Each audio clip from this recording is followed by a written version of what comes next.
Joining me now is Senator Dick Durbin, ranking member of the Judiciary Committee and Democratic Whip. Senator, thank you very much for being with us. You met with Kash Patel, I think, yesterday. Is he the wrong choice to lead the FBI? Definitely the wrong choice. Definitely the wrong choice, Andrea.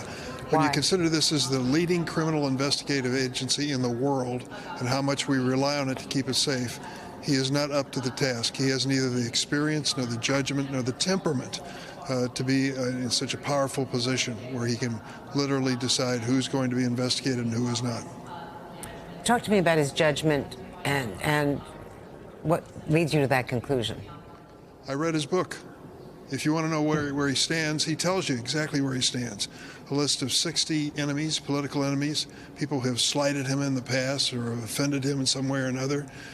He makes it clear that retribution is part of his responsibility in the future, and I think that's absolutely unacceptable. We did our best to depoliticize the FBI position with a 10-year term. Mr. Patel, unfortunately, will bring politics to the administration of that agency. Your committee now has received the FBI's background check. First of all, do you think it's complete? And I don't know. That's a tough question. You don't know what isn't there, Andrea. But I will tell you, we're reviewing it carefully. Members of the committee are going to be given an opportunity to do the same. We're going to go through this because it's very serious. The position he would have has extraordinary power in America. And unfortunately, his political background and his promise of retribution do not give me confidence that he'd be the right leader. Well, that's different than the way the Armed Services Committee is now being run, because other members besides the chair and ranking were not allowed to see the background checks. That committee was also run in a very unusual way. When requests were made for second rounds of questions, they were, summarily denied. What do you make of the sweeping pardons for the January 6th defendants, including those who were violent? I just went on the floor and read, when it came to 8 of these individuals, what they were charged with doing and what they were sentenced for. It is an outrage, the violence that they perpetrated against the men and women in uniform in Capitol Police, D.C. Police, and others. They were there, those people, to guard us, to keep us safe, and they were beaten up unmercifully, several within an inch of their life.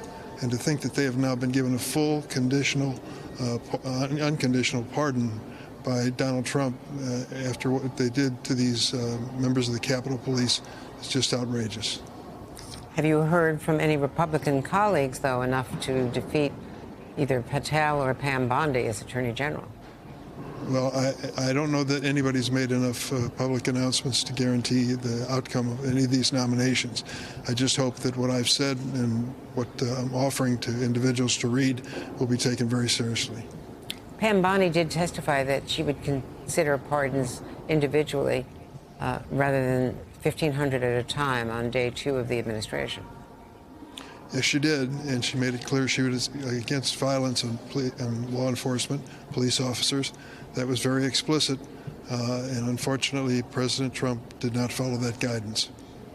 What's your reaction to the Trump administration reshaping the Department of Justice by removing and reassigning several top career officials, especially from the National Security and Criminal Divisions? Disappointed, but not surprised. He's going to put his team in place. He's already told us with his executive orders that he is not going to slow down even with the explicit wording of the Constitution. He has an agenda. He's going to pursue it. He'll have to deal with Congress in some instances, but the courts in most instances to achieve his goal. There's a new memo to the Justice Department workforce saying that the department is going to prosecute state and local officials who resist or fail to comply with the immigration commands, with the deportations or the arrests. Do you think that's appropriate?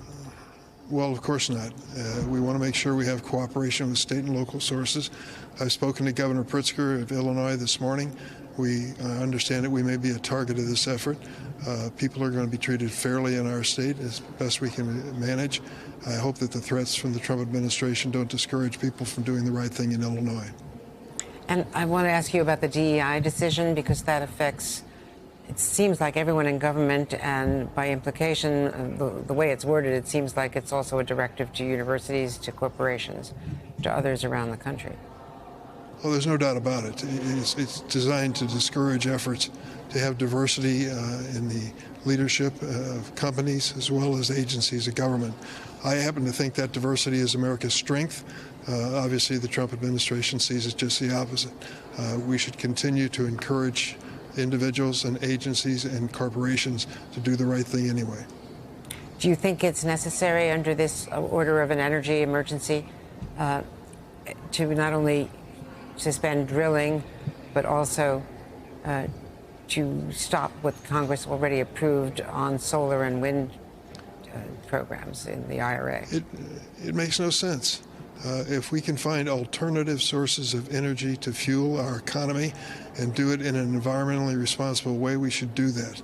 But unfortunately, President Trump has declared war on that particular aspect of the energy economy. Drill, baby, drill, maybe a cute little phrase that he uses at a rally. But we have to think of the next generation and the one beyond and the impact that this is having on the environment.